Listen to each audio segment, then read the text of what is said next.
আমি এখন ম্যাঙ্গো ডিলাইটটা কেটে নিচ্ছি।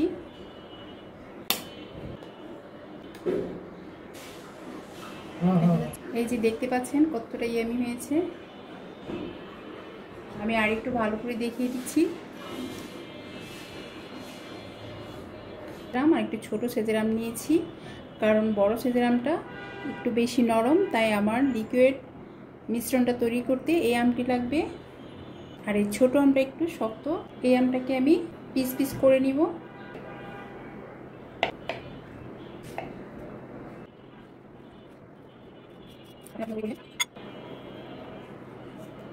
ওই আমটা ছোট ছোট করে পিস করে নিয়েছি। এখন বড় আমটাও কেটে নিচ্ছি। একেবারেই নরম হয়ে গেছে আমটা। পিস পিস করতে চাইলেও পিস পিস করা যাবে না, কারণ একেবারে ভর্তা ভর্তা হয়ে যাবে। এই যে দেখতে পাচ্ছেন। আর এটা এইভাবে করে নিলেই আমার হয়ে যাচ্ছে। এতই নরম হয়েছে আমটা।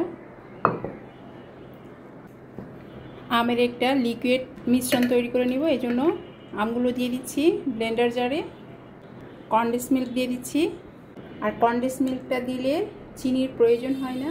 1 চামচের মতো পাউডার মিল্ক। এখন দিয়ে দিচ্ছি লিকুইড মিল্ক। আমের মিশ্রণটা রেডি করে নিয়েছি। ওকে, পাউরুটি লাগবে। এই ব্রাউন কালার সাইডগুলো আমি কেটে ফেলে দিচ্ছি। এগুলোর সাথেও হবে, সমস্যা হবে না। এই ব্রাউন কালারগুলো ফেলে দিয়েছি কেটে। এখন আমি একটি কাজ করব, এই বাটিটাতে আমি বসাবো। এই বাটিটা মাপ দিয়ে আমাকে কিছু পাউরুটি কেটে নিতে হবে। শুধু 2টা বড় পিস রেখেছি। আমের সেই মিশ্রণটা রেডি করে রেখেছিলাম, ওটা নিয়েছি। একটি পাউরুটি এই মিশ্রণটার মধ্যে চুবিয়ে নিচ্ছি। এখন আমি এখানে এটা সেটিং করে দিব। প্রতিটি পিস আমি ঠিক এভাবে করে নিব। আপনারা কেক দিয়েও করতে পারবেন।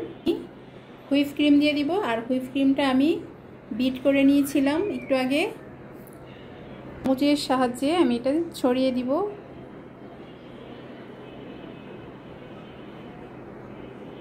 এটা এইভাবে ছড়িয়ে ছড়িয়ে দিতে হবে সব পাশে।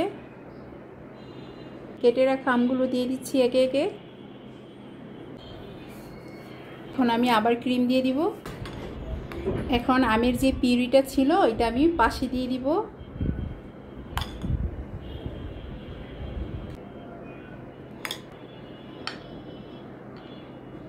ওই পাউরুটিগুলো আমি দিয়ে দিচ্ছি। এদিকে আপনারা চাইলে বাদামও দিতে পারবেন। আমি আবার আম দিয়ে দিচ্ছি। এখন দিয়ে দিচ্ছি কিছু বিস্কুটের পাউডার। বড় করে 2টি পিস কেটে রেখেছিলাম, ওই 2টা দিয়ে। বাস খুব সহজে হয়ে গেল আমার ম্যাঙ্গো ডিলাইট। আজ তাহলে এ পর্যন্তই।